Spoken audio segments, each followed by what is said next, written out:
All right, this is a quick home inspection overview of unit 2556. So we're gonna start here in the attic and then go down, do the interior, and then finish up on the exterior of the house. So here we are in the attic. Trusses are in good shape. Radiant barrier, that is probably usually an upgrade. So that is it's really beneficial. So plenty of insulation, as you can see here.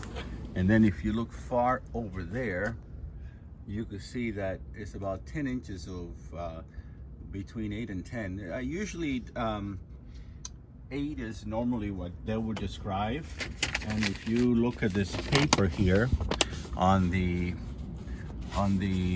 fill for the R30 Radiant Barrier 30, it says 8.3 inches. So you got about 9, 10 in some places, which is really good. This is the air handler. The pen is clean and is in good shape.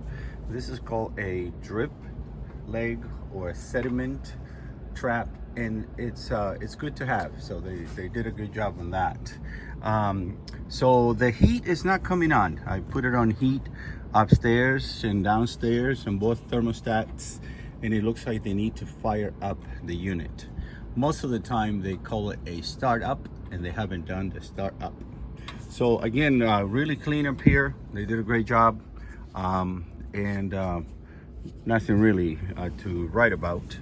So we'll continue very slowly here, carefully coming down the stairs. So since I'm already here in this closet in the master, we're going to start in the master and go all the way around, and then I'll show you a couple of things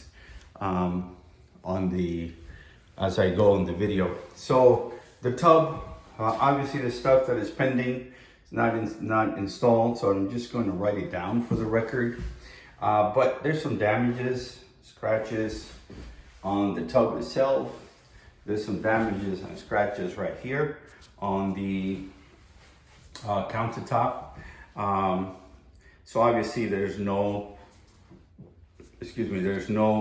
electric plumbing connection in here. So that is there to be put in. Here, this baseboard will need to be caulked and finished. Going all the way around here, a couple, you can see some paint left over on the other side. And then the same thing here, we got some tape on the other side of the exterior of the window that will need to be replaced. Cleaned up. Like I said, I put the thermostat on heat. I had it set for 75, but I get a temperature of about 68. So clearly the heat is not on. Because the temperature is low, we're not allowed to put on the AC because it would damage the AC. I can only check the heat for now. So here you can see this baseboard a little bit bent and out of place. So that might be a good idea for them to fix that. I looked all the way around and checked all your windows. If you see an outlet that is upside down like this, that means that it's controlled by a wall switch. So that is controlled by a wall switch if it's upside down. Normally it would be like this. So upside down outlets are okay to be upside down, is to tell you that they're controlled by a wall switch. So in here in this bathroom again, this hallway bath, second floor, things are not finished. I put it down as pending for the record. And then as I continue going down here, I checked over here, and it's recommended that they put a knockout in here, open this up. Obviously, sometimes they're very hard to open, so it probably makes sense if they open it up for the drain. This right here is supposed to have an air gap, and I'll put a presentation on that on the report. There's no power here, and there's no power here either. So it might be a matter of doing the breakers, but we don't do the breakers because we don't want to be responsible for damaging anything, and then we have to pay for it. Okay, so coming down, just some information. In the event you have to change The light bulb, 6 months for now. After you move in, you take this out. This cover comes off, and then you can change the light bulb. All you have to do is bring it out here like this. But right now it's a little bit sealed, so I do not want to break the seal. But that's how you would change the light bulbs. Okay, so you can see here they need to finish the nails that they did here on these spindles. So all the nail marks need to be filled in.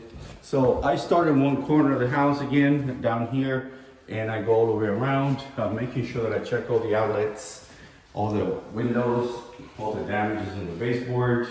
Again, it's another upside up receptacle. It does not mean that it's wrong, it's just that it's controlled by the wall unit. Here you have some damage on this first floor tub as well.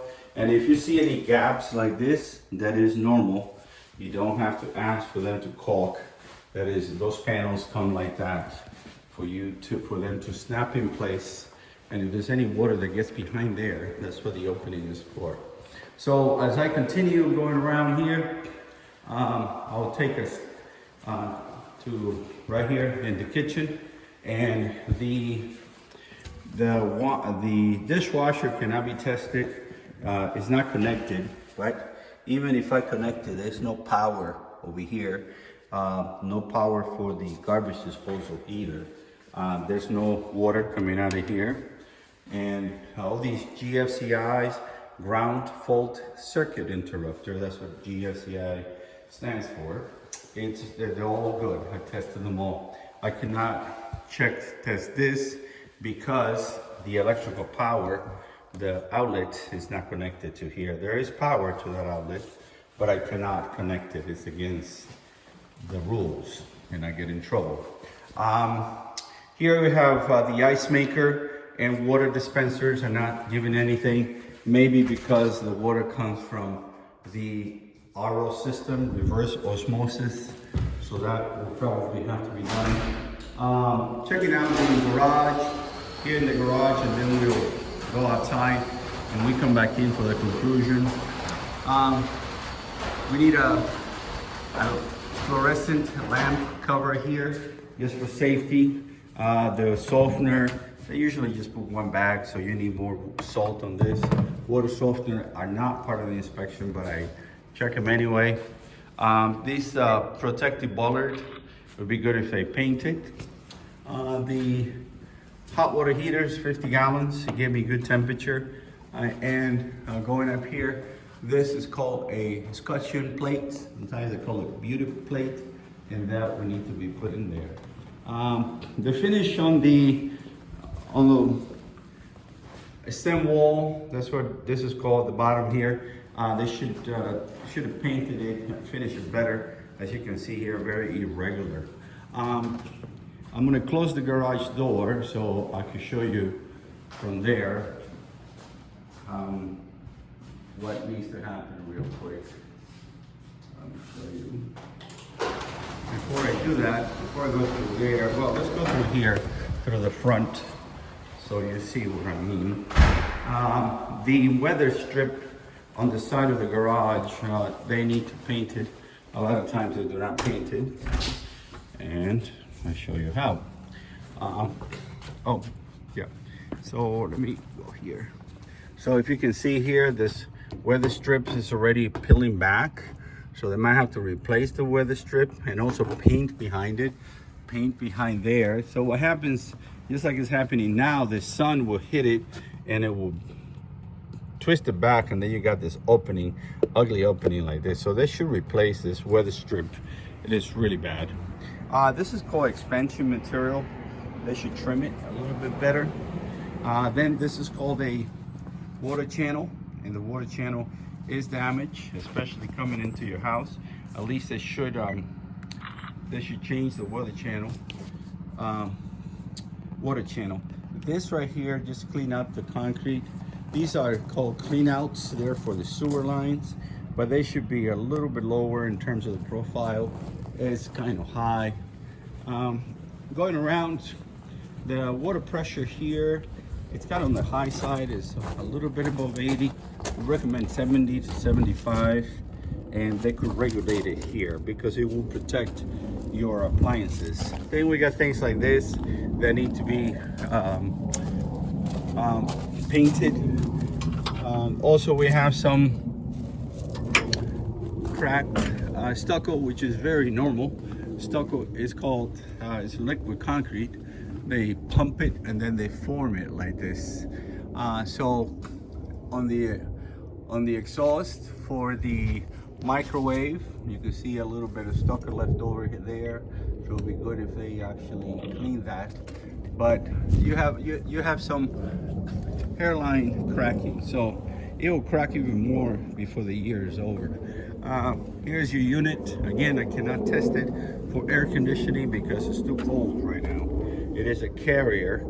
It's right here, and it's 5 tons. 1 ton covers about 600 square feet of house. So we have, it's between 550 and 600 square feet. So round it up to 600. 600 times 5, you get 3,000 square feet of coverage. The fence, I'm not sure if you have asked for it to be painted, but nevertheless, I wrote it up because it's not painted. Okay, so here I'm going to take a stop in the kitchen to show you the stuff that I use. This is a carbon monoxide detector that I use. I just made a sound, but if you would, so this is where the normal setting. So it's not really detecting anything. If it would have detected something, I'm gonna make it work. That's me setting the setting all the way up. So obviously there's nothing here. This is a moisture reader. If I would have found some moisture, I'll change the thing. So I got some water here just to show you. It would have read. If it gets wet, it will read like this. So I'm wetting it with my finger, using water from here. You can see that it would increase the moisture, as you can see there, okay? This is a thermal imaging that I used to look at insulation all the way throughout the house. Insulation will be on the exterior wall. If you do pay for internal insulation, it's usually for noise barrier. So we look for this, and then as you can see here, if it finds something hot like that, it will show me. If you would have found hot spots in between like here, you can see, finds a hot spot. If you would have found a hot spot in between the exterior wall, I would have taken a picture and put it on the report, but everything seems to be blue. Now, no hot spots. So basically, I'm gonna come here and give you the conclusion. Come here so you see how it looks like. I'm sorry, I'm a little bit messy right now. But so I flew a drone because we're not supposed to step on the roof.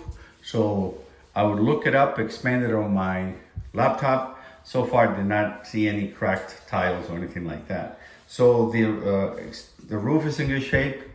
The exterior, you got some cracks, and like I show you, some painting that needs to happen. Cracks in the stucco and the weather strips to be replaced or repaired. And then on the electrical exterior, it's okay. Interior, there's a couple outlets without any power. Plumbing wise, a few things that are pending, but no leaks or nothing underneath. And then all the other open items, you have tape on it. And anything that is pending, I'm gonna write pending. And your heat doesn't work. The heater does not work. And some of the appliances in the kitchen, there's no ice or water coming down. And also underneath, there's no power to the dishwasher and to the garbage disposal. All right, so there'll be a lot more on the report. And then, you know, once you look at the report, you give me a call. I'll be glad to help. You have a great day. Bye-bye.